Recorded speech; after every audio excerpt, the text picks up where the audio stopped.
Blog Talk Radio. Hey sports fans, time to take your seat in the stands. For the next hour, it's A Kind Voice on Sports with your host, Demetrius Means. He'll have insights, interviews, and more. And now, your half-court, 50-yard line seat for sports, Demetrius Means. And thank you very much, and hello everyone, and welcome to A Kind Voice on Sports. This is your host, Demetrius Means, and as always, I open up the show talking about we have a special guest. But today, folks, I really do have a special guest. He is probably, well, I know he is, one of the best talk show hosts in the business. They call him JB. He's the host of the NFL Today on CBS, James Brown. And James, I appreciate you joining me here on A Kind Voice on Sports. Demetrius, thank you so very much for having me on. I'm thrilled to be with you again. Well, you know, you said you're thrilled to be with me again. Likewise, the last time that I got a chance to talk to you, James, was back February of 2000 on another program. Wow, it's been 14 years since then.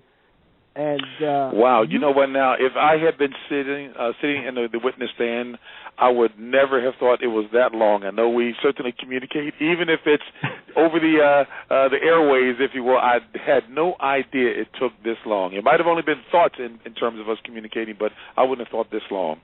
Hey, may he rest in peace, the godfather of soul, James Brown, but I think you've been more busy than he has.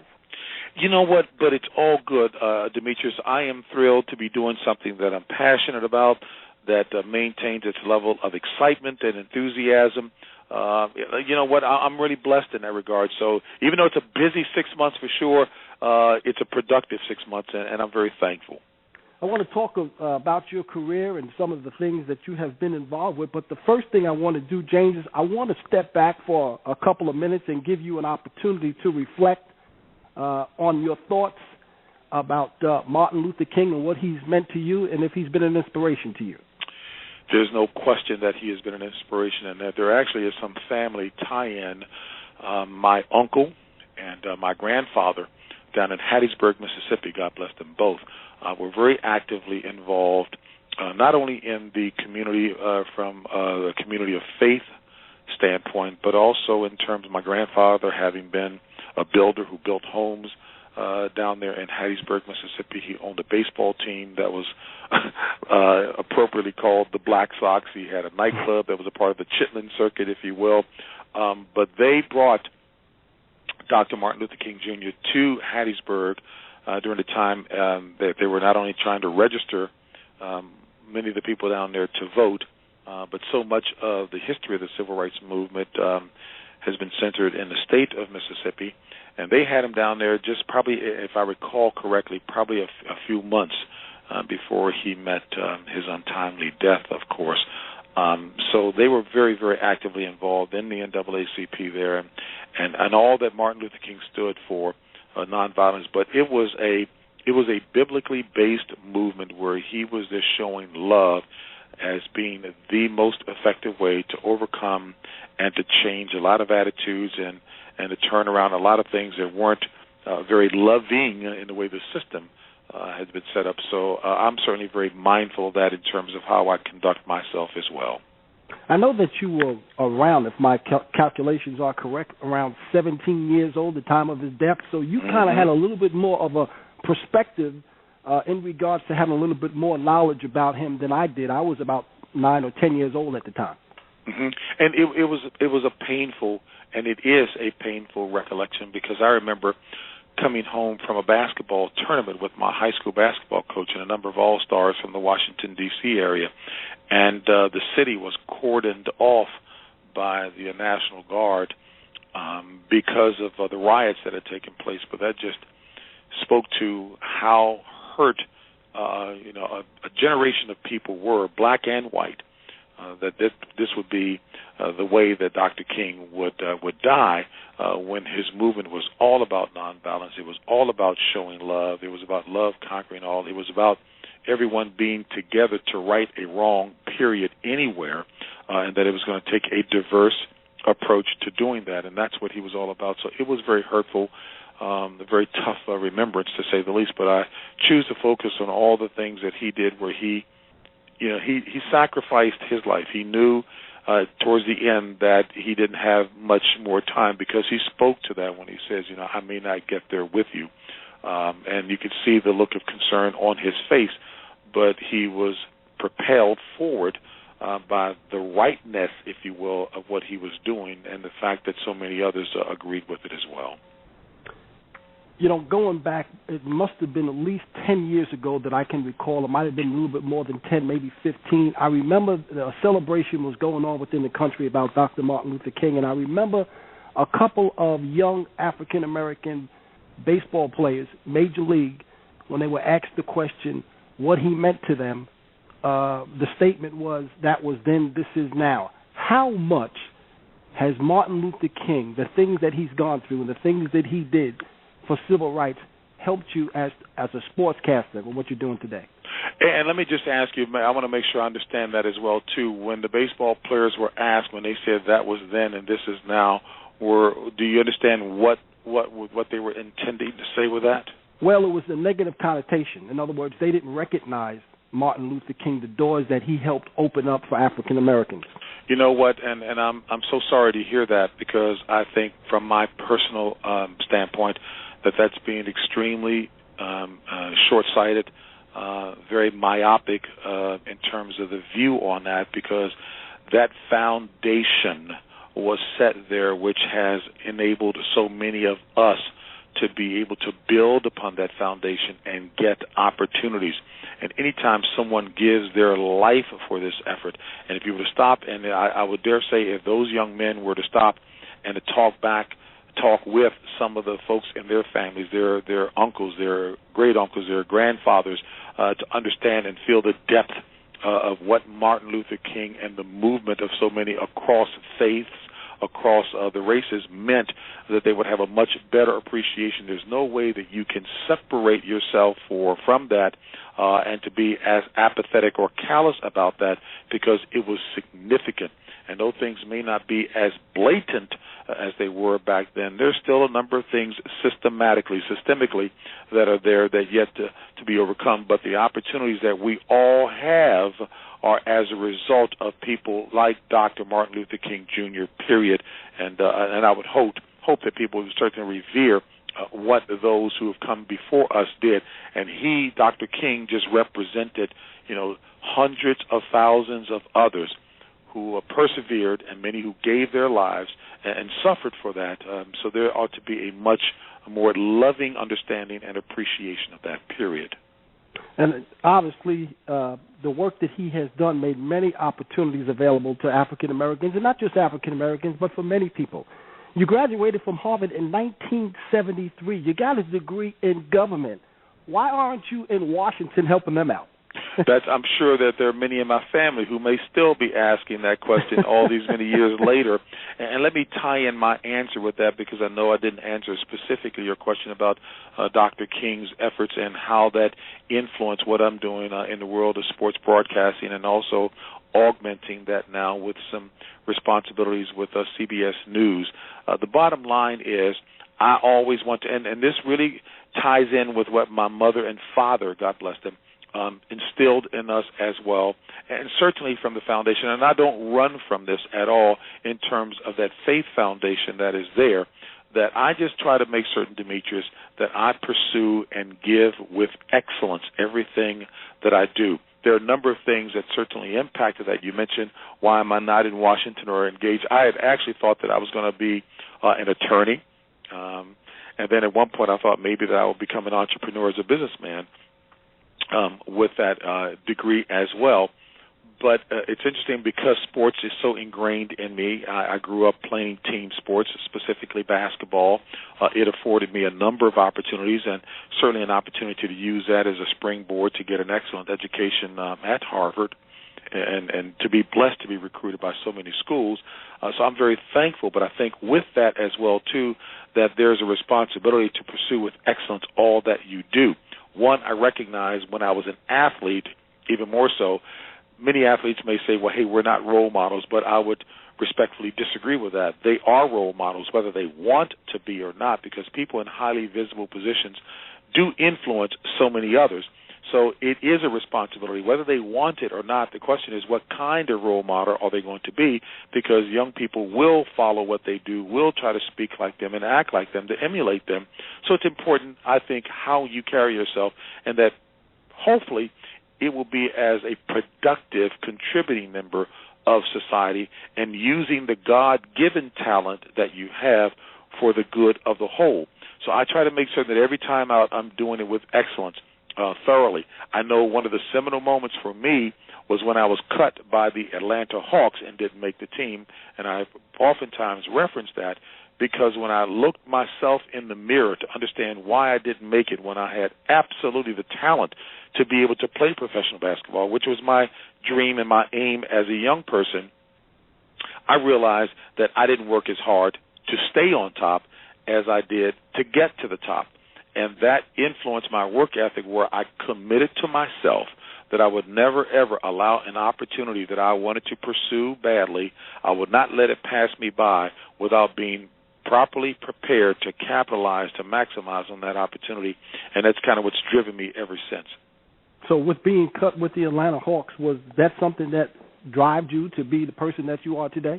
Oh, there's no question. Ever since that happened, that has certainly been a motivating factor. But I've matured and I've grown through all of those experiences as well, and understood that success really should be more viewed from my perspective as wanting to be a person of significance, and that was in aiding the community at large and doing anything I could to help contribute meaningfully to the upbuilding of God's kingdom. Because that one scripture in Matthew 16:26 really struck me. It says, "What would it, gain a person to what would it benefit a person to gain the whole world but to lose your soul?" And there's so many people that I know that I've met over the years who've been immense successes, whether it's in the movie industry in Hollywood, whether it's at to be a titan, the captain of a large corporation, whether it's a tremendous success in the classroom as an excellent teacher. But if, in fact, they are not doing what is necessary to be all that they can be and contributing to the community at large, you know what, and many of them just felt empty, then that just let me know that there's got to be more to it than that. Mm-hmm. Over 25 years in the broadcasting business as a sportscaster, always a guy who has always been humble, always have been, so to speak, the point guard to make other people look well, setting up the rest of your colleagues. How do you stay balanced, and how do you stay humble? I've got a wife who helps me to do that because she could not be more, that doesn't bother her at all. Her thing is along the lines of that which I've been talking. So my wife certainly keeps me grounded, and I'm very blessed. The word says that he who finds a wife finds a good thing. Well, I've got an excellent thing, to say the least. And I've got 4 grandkids now, ages 6, 4, 2, and 5 months. And so there's a time now, there's a focus now to want to pour into them and recognize that they are the sum total of those who are close to them, who pour into them. So I want to make certain that I'm doing the right thing. So that provides me balance as well, too. And I think you also know that I'm humbled to be a minister in my church, and I am blessed to go and speak at a number of churches around the country. And I really enjoy that because I see that as a way of pouring into people as well, too. So those pursuits allow me to stay balanced in terms of all that I'm doing, because I do know that you don't get it done by yourself. Having the experience of being involved in team sports and the way all of this plays out in terms of what I do in my job is that I recognize that I am a part of a team, and we can be successful if no one cares who gets the credit. We're all in this together. The old expression that a rising tide lifts all ships, I think that applies as well, too. And my aim is to make certain that I'm well prepared in whatever task I have to understand the strengths and the weaknesses of my colleagues and put them in the best possible light. And if I put them in the best possible light, then we will all benefit. Mm-hmm. Here at the Kind Voice on Sports, we like to promote programs and have people on who give back to the community, who are a voice for a community, and who are a voice for people. And you absolutely fit that bill. And you are a giver. Why is it important to give back? Because so many people have given to me. When I reflect over my life, and I think that will be the case with anyone, they will find so many people and maybe even some key people who poured into them.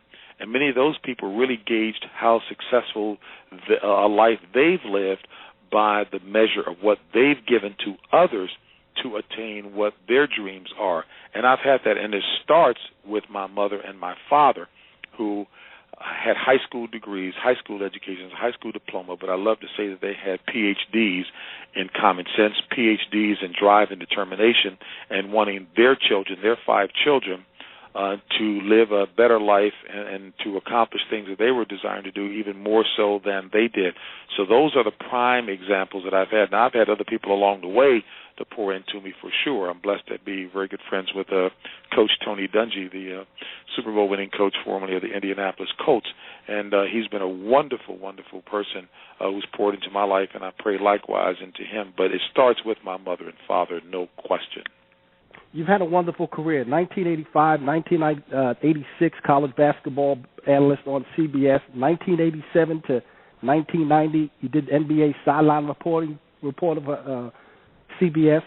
1987, NFL on CBS play-by-play, and then 1990 to 2000, college basketball.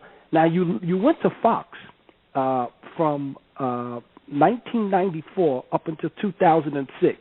And then you came back home to CBS. First of all, your stay at Fox was about 12 years. How was it at Fox in California? Loved it at Fox. Wonderful at Fox. They had brilliant, imaginative, and creative leadership there in the person of David Hill, who started the company, and his leadership team of Ed Goren and George Greenberg and a number of other people, Scott Ackerson, who were all involved in putting together a wonderful foundation. John Madden used to tease because when it got started, Fox had just the NFL football, but yet the name of the company was Fox Sports, plural. John Madden says you ought to name it Fox Sports, period, because it was just football. But it was a wonderful experience. Everyone was totally committed to building something solid, again, under the leadership of David Hill, and to make an impact. And David Hill brought a fresh, out-of-the-box approach to it. The pregame show started every show that first year or two with little movies, little vignettes, with those of us involved with the pregame show playing off of something that might be popular at the time. And it was a creative way. They were going after a younger, fresher audience. And, again, just an out-of-the-box thinking. David Hill also inspired his employees that while they're sitting at their desk, if they were playing video games during their lunch hour or came up with something that was creative, to feel free to offer that to leadership so that it could be considered. Out of that grew David Hill's attempt at making hockey more attractive to folks who did not grow up around hockey, by using the glow puck, where the hockey puck would have an electronic glow on it, using technology to have the puck glow.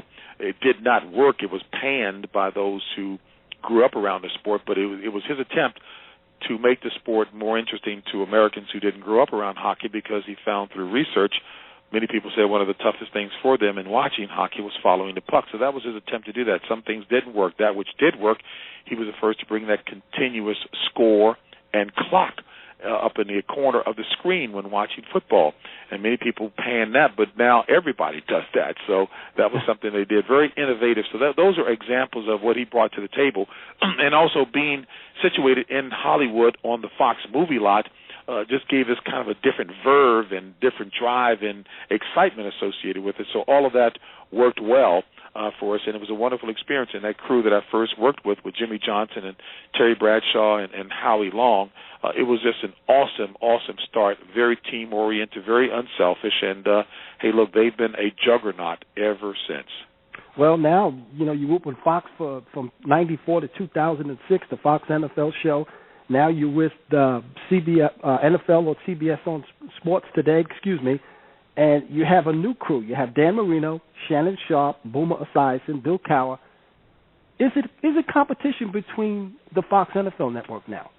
Oh, I'm sure it is always competition, but it's competition in the sense of trying to make certain that you're giving the audience what it is looking for, and that is giving them insight, but also making it fun, making it enjoyable, not making it boring, because by the time, so much has changed in the sports landscape. You look at how many sports stations out there, sports networks out there, cable outfits, and things have been covered, dissected, inspected, scrutinized a zillion times by the time you come to Sunday. So the landscape has changed. I mean, I'm even blessed to be a part of Inside the NFL on Showtime now, which for years was associated with and a part of HBO. So, and on every show, again, we're picking apart everything. So there's a different way that we still have to go by. You still give them the basic information, but you might disseminate it in a different fashion. And the key is just trying to find what is going to be acceptable to the audience. Now, irrespective of the fact that, Fox NFL Sunday has the NFC package with big markets and all that, I refuse to let that be an excuse for not giving the audience the best possible pregame show, and me doing my part and trying to elicit the best out of my guys so that we can give the audience what they're looking. Even if we do have smaller markets, so be it. The point is you still give them the very best so that you are growing your audience and giving them what they need to set the table so that they can view the games that they're following with some degree of understanding. Mm-hmm. With both networks, Fox and now you with CBS, hosting the NFL Today, what are the challenges for you, if there are any? What are the challenges in terms of doing the pregame show? And in terms of being the host? You know what? The challenges are always to make sure that you feel like, much like the athletes leaving the playing field, that you gave everything that you have. But even before giving what you have is to make certain that you're well prepared on the front end. Look, I didn't play the game. I'm not the ex-great quarterback or tight end or defensive lineman or what have you, or coach that the viewers are tuning in to hear from. So my job is to make sure that I am acting as an efficient and excellent, hopefully, facilitator, moderator, catalyst to bring the best out of those guys, and that is ongoing, and I still find that to be interesting, challenging, and intellectually stimulating. There's always going to be things that come up that you weren't prepared for that are beyond just the X's and the O's of what strengths and weaknesses Team A is bringing to the field in competition and competing against Team B, and to make certain that I've got my finger on the pulse so that I can get the best information from those guys. And so much of that is happening on an ongoing basis, things that aren't predictable that we've got to react to, but do it in a very thoughtful and intelligent and incisive way, and getting the insight of those who have been out there on the field coaching and playing. That's what remains as a constant for me to make sure I'm doing my job well. But in a broader sense, I'm also thankful, Demetrius, to have broadened the horizons to include being a special correspondent for CBS News. So that keeps my juices flowing, because I think if you're a good reporter and or anchor, then you can do that no matter what the pursuit, whether it's in news, whether it's entertainment, whether it's sports. If you understand the mechanics associated with each, then you should be able to, as long as you're on top of the information, you should be able to do the same no matter what the arena, no pun intended. Being an anchor, being a reporter, have done play-by-play, all these things. I can remember going back in 2000 in February when you talked about sometimes if you can do all these things, it gives you a great advantage, because you don't know who's going to bring in, who will be the flavor of the month. So how much of all these combinations of being an anchor, being a host, doing play-by-play, how much of that has extended your career? Oh, tremendously. I think it's been the key. The best advice that I got when I got to the network, and I got to the network, CBS Sports specifically, because I was doing play-by-play and analysis work, both with the Washington Bullets here in D.C., then called the Washington Bullets. And so I was blessed to get the position as the host of what was called At the Half of the college games and NBA games for CBS Sports. Hubie Brown was the lead analyst, but the point that was made to me was that, James, if you expect to enjoy any longevity in this business, because when the Magic Johnsons, the Larry Birds, the Dr. J's, the Michael Jordans, whoever the major stars are, when they retire coming down the road, LeBron James, Kobe Bryant, Kevin Durant, whomever, when they retire, they will be the ones that the networks will go after to have a marquee, fresh, relevant face to build around to do the kind of job that you're doing as either as an analyst or even doing at the half. We would try to do that, but I was an analyst. I wasn't doing play-by-play at that time with CBS when I first came on board. So my boss, the executive producer, Ted Shaker, said the best thing that you can do is to become versatile and well-rounded in covering all sports and to do it from an anchor, a reporter, and a play-by-play standpoint. And I took that advice to heart and started working on that so that I would have some utility. I would be versatile.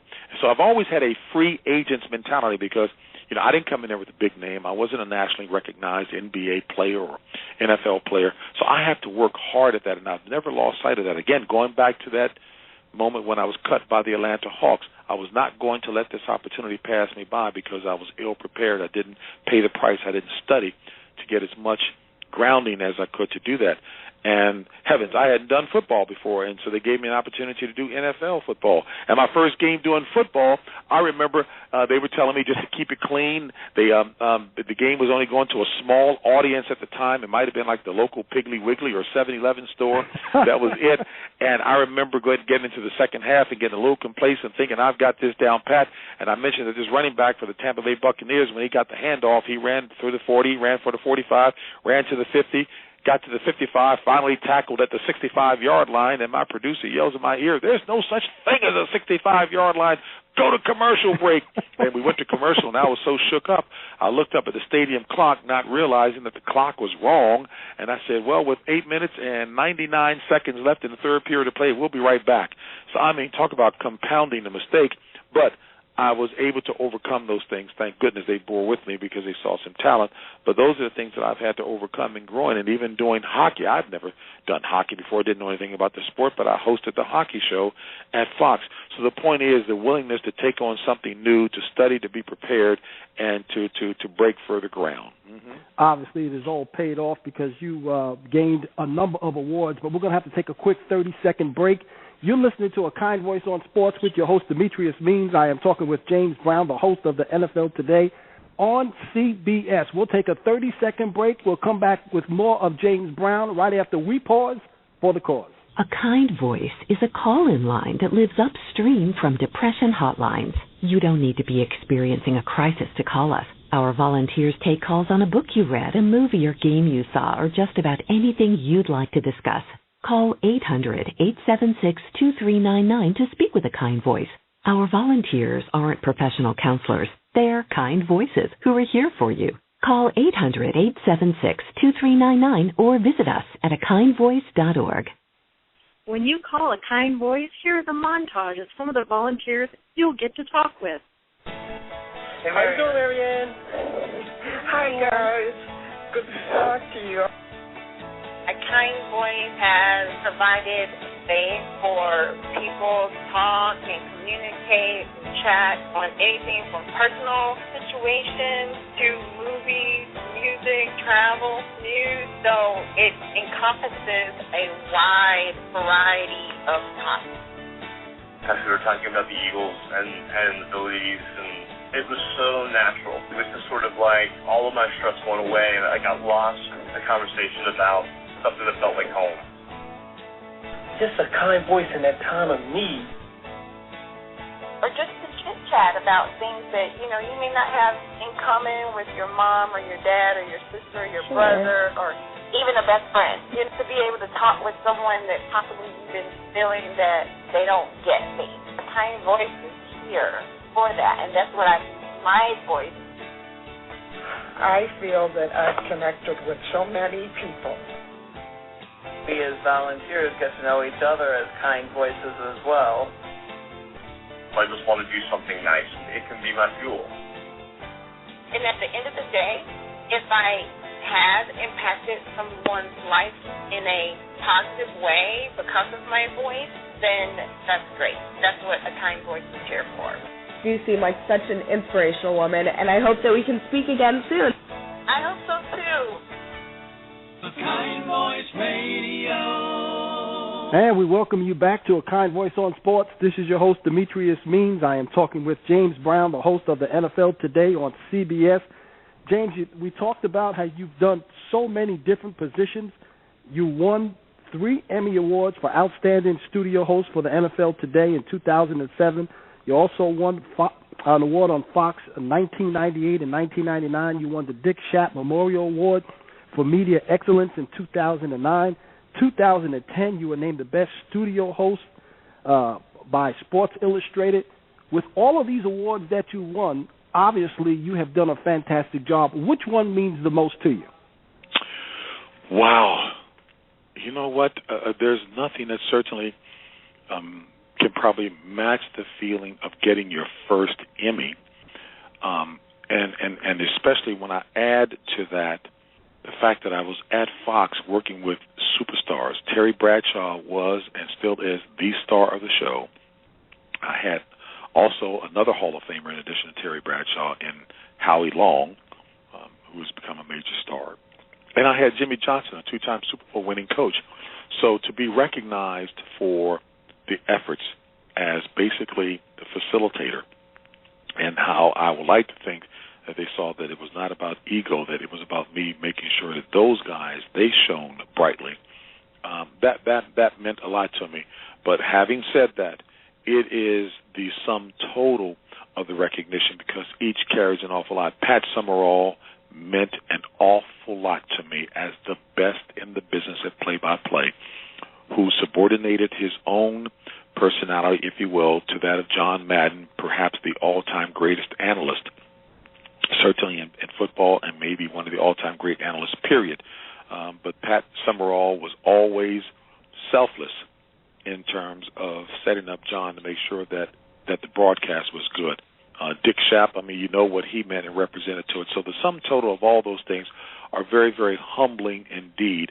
I don't do this for the purpose of trying to get awards. I just want to make certain that I do an excellent job, and if I do that, then hopefully the good things will follow. And you inducted in 1996 into the Harvard Hall of Fame. You've received all Ivy League honors in your last 3 seasons at the university. What did it mean to you? Wow.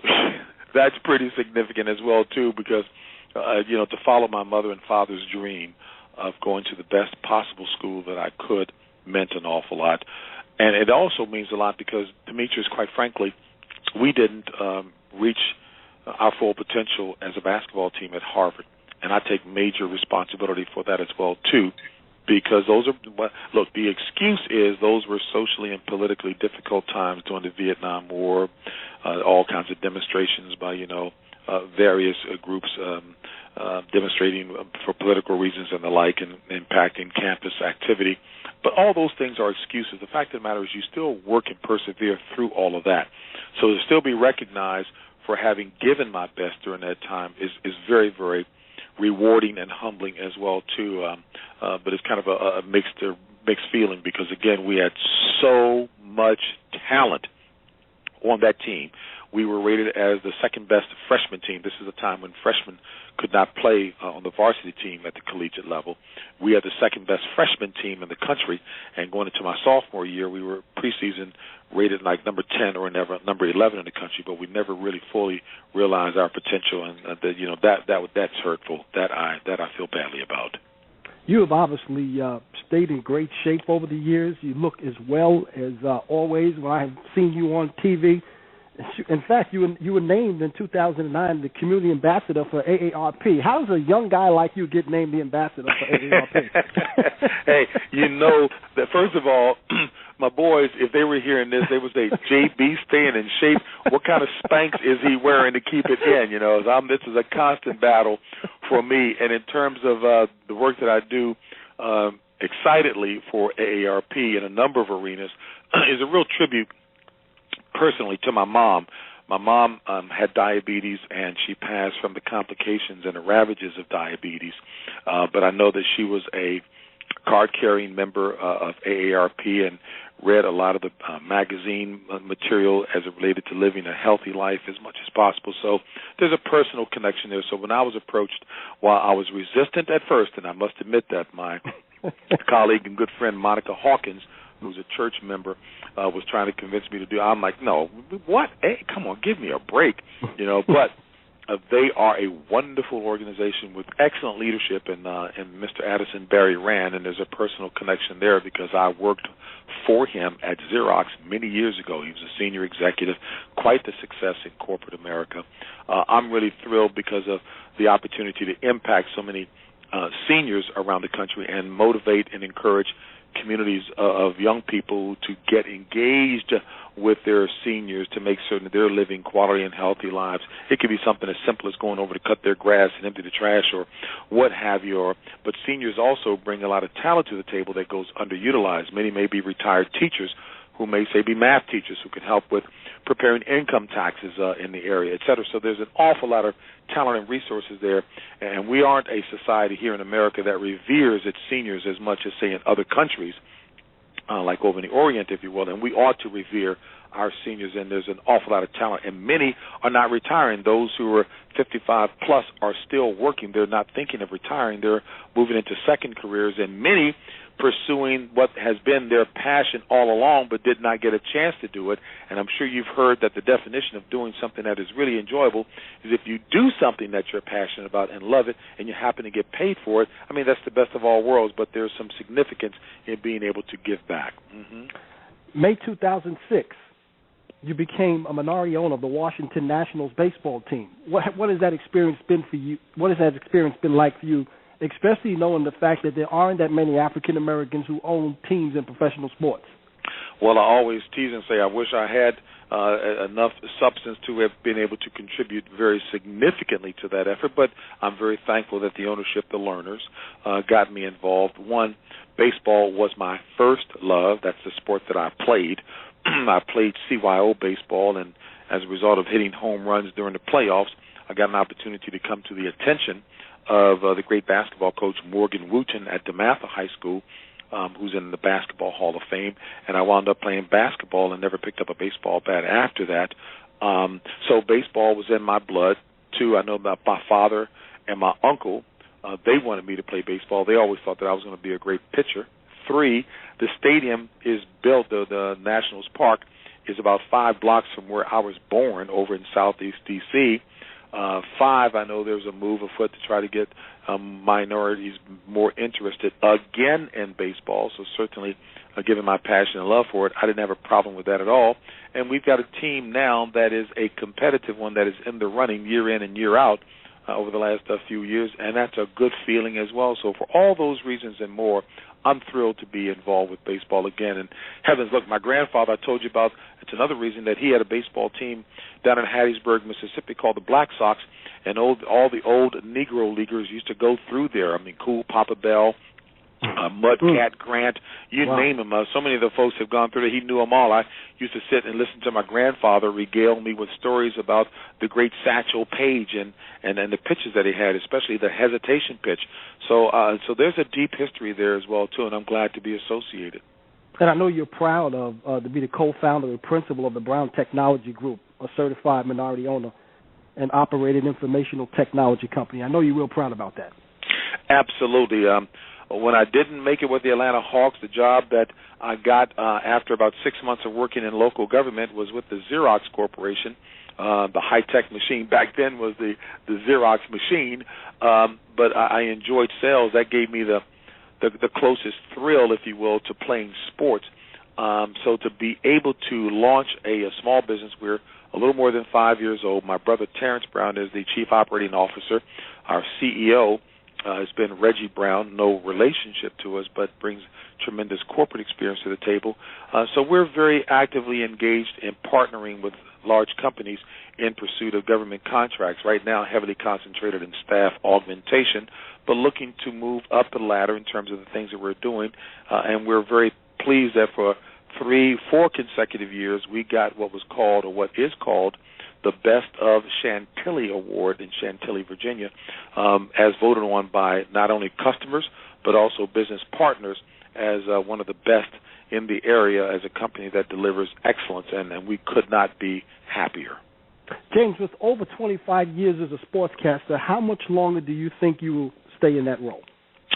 That's a good question. I don't know the definitive answer to that. I know a number of times people have asked that. I guess maybe people must say, well, look here, you're getting pretty old. Why are you still hanging around doing that? But I have a passion for it. I'm enjoying it. And as I mentioned previously, I'm excited that I've been able to broaden the horizons to include news now and doing that. What may happen down the road, I'm not quite sure, but I can tell you at the present, I'm having a good time. And that's not to say that I'm not unmindful as I plan down the road. I think it's extremely important to make certain that you've got a game plan in place, and I'm in the process of formulating and crystallizing that right now. But I don't see it being significantly involved outside of this arena. It could be, but right now I'm having a good time. And I learned many years ago from the attorney for the great boxer Sugar Ray Leonard. I was talking with him when I was working in government at the time, or a small company, and I had an opportunity to move in sports broadcasting. But I knew how tenuous that environment was and is, Demetrius. And I said, God, you know what? There could be new management coming in play, and I get bounced out of it even if I think I'm doing a good job. So I was talking to Mike Traynor, the attorney, and I said, well, what can I do to ensure that if it doesn't work out, I've got a safety net in place? And he hit me with some pretty hard advice. He says, young man, you have what's known as a scholarship mentality. You want everything to be guaranteed before you go out and take a chance and take a risk at pursuing something. He says the only guarantee that you have in the work world is in your ability to deliver, and to deliver excellently. And that really was a seminal moment there in terms of me deciding to chase after an opportunity in the sports broadcasting arena, saying that the only stability I had was in whatever talent I brought to the table and being able to do it excellently. And it was great advice, and that's kind of the way I view things. We got a couple of minutes here. James, you have been an inspiring person, especially for me. I know that even at my age, mid-50s, I look at you as a role model and a mentor. You've been a brother. You've been a friend. For those young people who are listening today, who are aspiring to become a talk show host, a reporter, a play-by-play person, what advice would you give them? Gosh, if they're students, I would say, Demetrius, the first thing is to be the best and most excellent student that you can be first and foremost, because that lets the possible employers know that you're serious, that you're success-driven, that you will put in the time and work to get it done. And two, to be as well-rounded as possible, too, being conversant, being familiar with things outside of just sports, because that will come in handy in a number of situations when you're interviewing people. If you're on a set talking with folks, people may use an analogy, and it just would be set you apart if you are well-rounded. Three, to have as good a vocabulary as possible, a broad vocabulary as possible for obvious purposes, because this business also involves writing, and it involves the use of descriptive words for a wide audience. So it's important to do that. And for me, I'm sorry? I'm sorry, go ahead, finish. And for me, finally, Demetrius, what paid dividends for me was when I was recognizing wanting to move up and do things. There's a scripture, Psalm 75, verses 6 and 7, that really speak for me. And it says that promotion cometh neither from the east, nor the west, nor the south, but God is the judge. He putteth down one, and he setteth up another. And I think if you truly focus on the fact to utilize the talents and gifts that God has given you, doing it excellently as unto him, he will be the best PR agent that you could ever want to make things happen for you. No, absolutely well put. And is there anything that you haven't done that you would like to do? You know what? I don't set limits for myself. I believe that, if it's a passion, a desire to do something, then I just have to pay the price in pursuit of it. So while I may not have specified exactly what that is, right now I want to become the best possible team player in addition to what I'm doing in sports on the news side of the house. And I am thankful to be getting opportunities to do reports for 60 Minutes Sports, to substitute anchor for the evening news, the CBS This Morning program, and to do stories for CBS Sunday Morning. So right now I want to continue to perfect the relationship there, and we'll see where it carries me. All right, James, you got a book out. It's called James Brown, The Role of a Lifetime, Reflections on Faith, Family, and Significant Living. What a great book. Where can people go to get this book? You know what? I'm sure that they can go online to get the book now. It's in paperback form at this point, but it was an honest sharing of those things that I've dealt with in life, both good and not so good, and hopefully will be helpful to someone in terms of what they're doing and looking for meaning in life. And finally, is there a website where folks can go to contact you or any information about James Brown? Sure, www.jbjamesbrown is the website. JB James Brown is the website. And Demetrius, I thank you so very much for being the excellent host that you are, a wonderful, wonderful professional, and I pray God's blessings and continued success for you. Well, and I'll say this, James, in closing, I really appreciate you taking time out to join us on A Kind Voice on Sports. You have been a man that I have watched closely. I think you are a light to the world, and I appreciate you joining us here on A Kind Voice on Sports. You have a great My pleasure, and I look forward to it. We won't make it another 14 years. Okay, sounds good. Absolutely. There won't be another 14 years. Well, we're going to take a quick break to listen to A Kind Voice on Sports. This is your host, Demetrius Means. We'll take a quick break. We'll come back with more right after this short timeout. A Kind Voice is a call-in line that lives upstream from depression hotlines. You don't need to be experiencing a crisis to call us. Our volunteers take calls on a book you read, a movie or game you saw, or just about anything you'd like to discuss. Call 800-876-2399 to speak with A Kind Voice. Our volunteers aren't professional counselors. They're kind voices who are here for you. Call 800-876-2399 or visit us at akindvoice.org. Your sister has a birthday. She's 39 again. Get her something special. You know she's your best friend. Your father is retiring after all these years. Show him just how proud you are in front of all his peers. Let us write you a song. They'll hear a kind voice and you know they'll want to sing along. Let us write you a song. It's coming from the heart and you know that can never be wrong. Your friend is gonna graduate, she finally made it through. Why don't you give her something special now? It's such a sweet thing to do. If your anniversary's coming up, or you and your bride,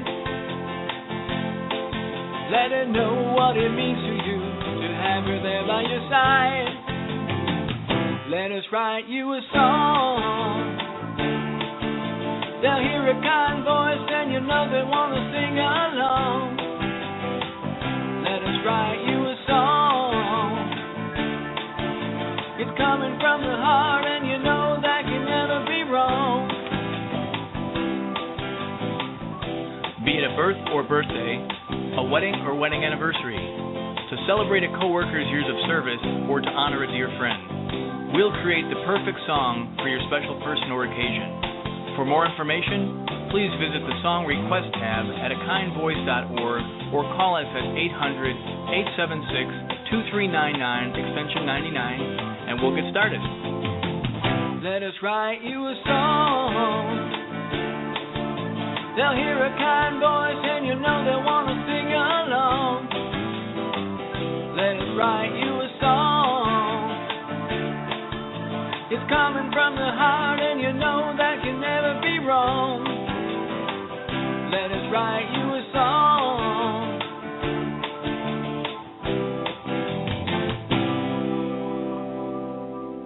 A Kind Voice Radio.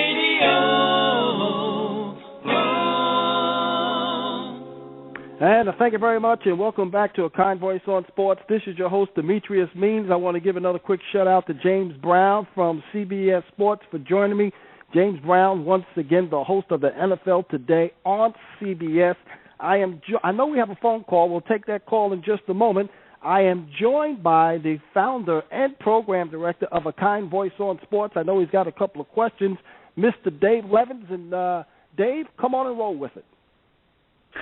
Hey, Demetrius. Man, that was a wonderful interview. Getting a kind voice of that magnitude on the Kind Voice Radio and the wonderful job you did.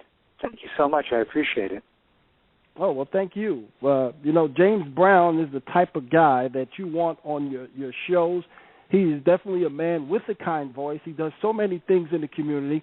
He wants to be a voice not only as a sportscaster, but for people in the community. And he's always looking, as you heard during the interview, to set people up, to put them in the right position to do well and to succeed. So what a great guy to have. I've known James now for 14 years.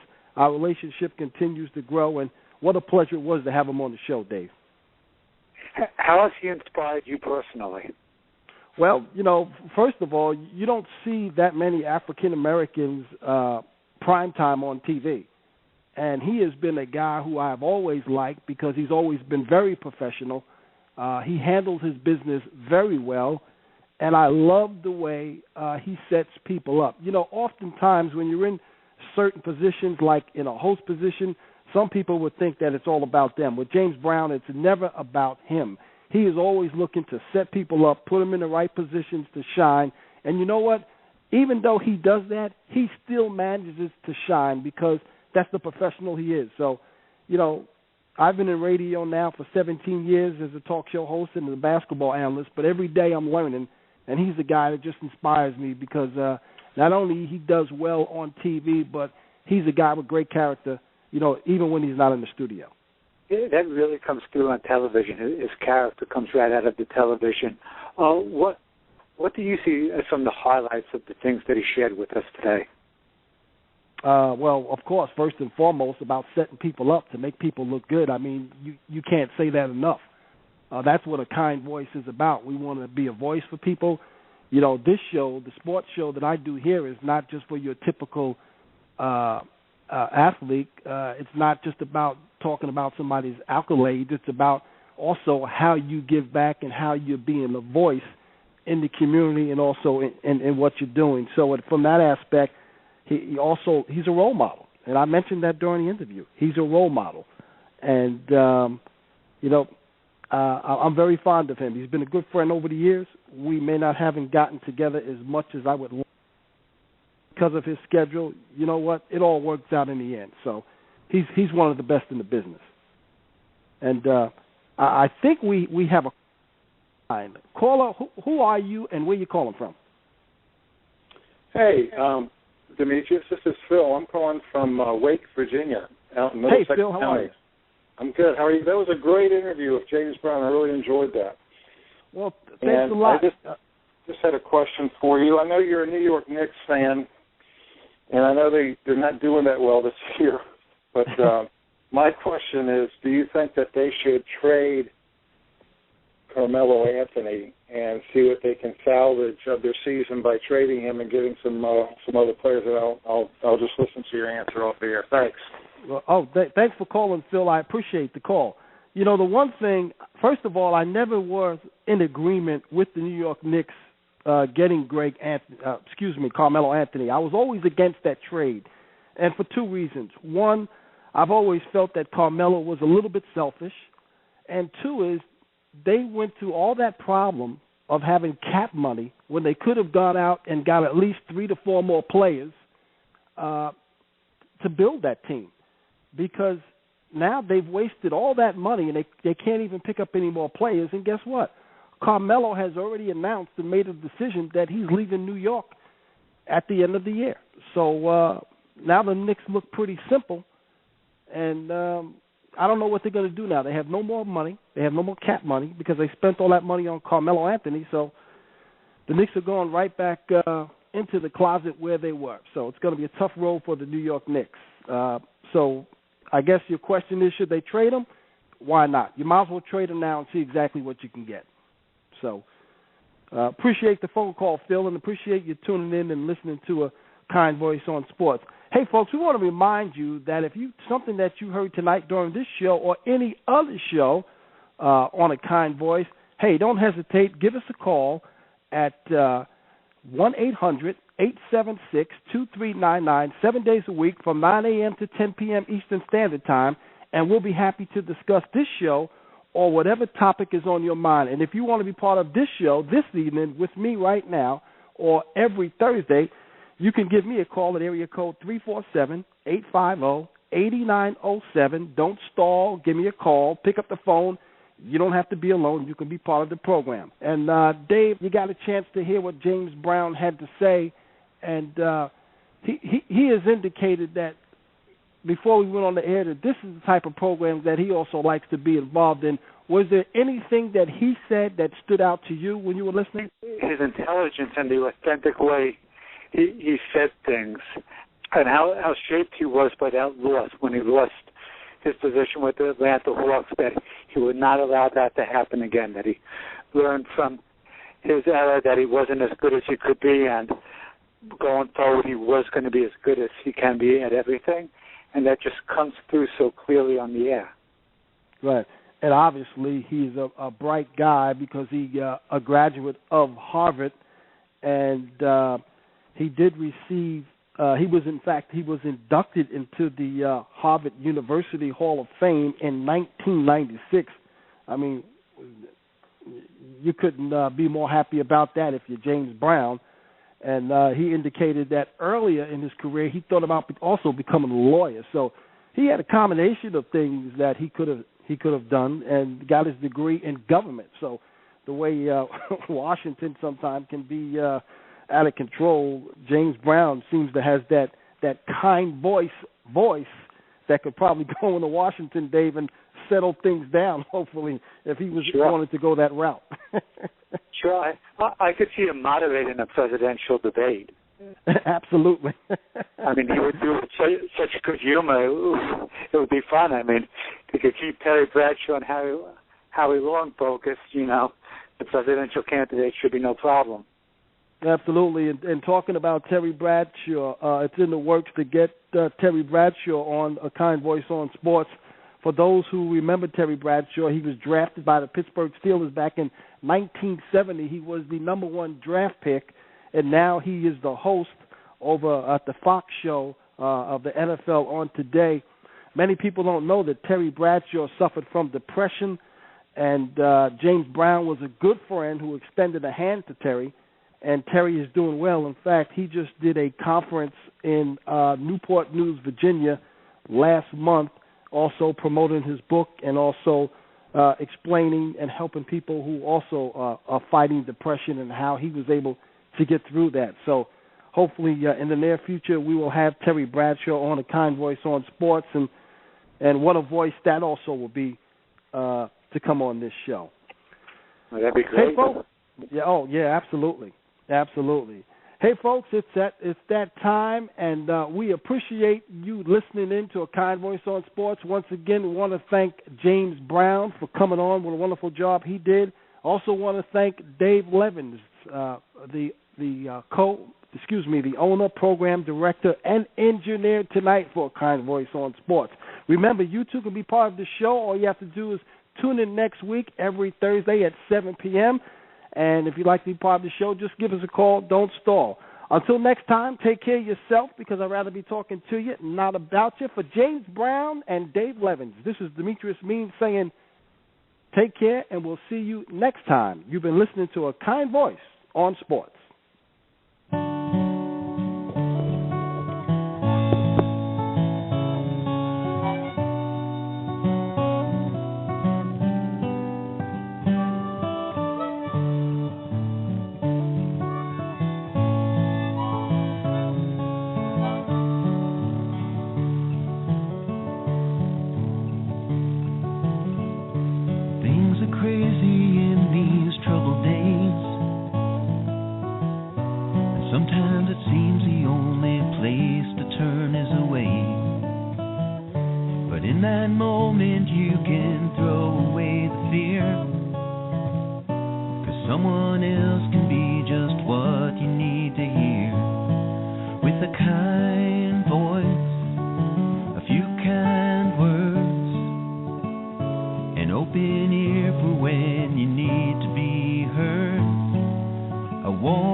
Yes, we're different, look at you and me.